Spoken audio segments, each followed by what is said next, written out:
My name is Brennan Coyle. I'm the distiller here at High West Distillery in Salt Lake City, Utah, and right now we're talking about cherry wine. Cherry wine, just like grape wine, is a fermentation of the actual cherries. This is different from a fermentation such as like a grain fermentation that breweries do or distilleries that are producing a whiskey or something like that. Grain fermentations, you need to convert the starches to sugars before you can ferment. In a cherry wine and other fruit wines, you already have those sugars present in the fruit, so there's no conversion process necessary.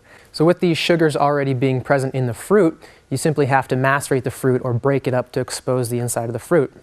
At that point, you introduce a yeast strain. There's many different yeast strains that do great wines in the world. Typically a winery or a brewery or a distillery that's doing a brandy or something like that. They all have their house yeast strains, something that they prefer that gives an optimal flavor profile in the final product that they like.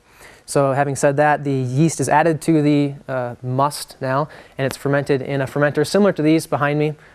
These are 264 working gallon fermenters, and fermentation proceeds for anywhere from 3 to 6 or 7 days, depending on the yeast strain and how they like to do it. At that point, when fermentation is over, you have a cherry wine or a grape wine or whatever kind of wine it is you're making. And from then it goes on to a filtration process, and after filtration process and treatment, it can be packaged and sold.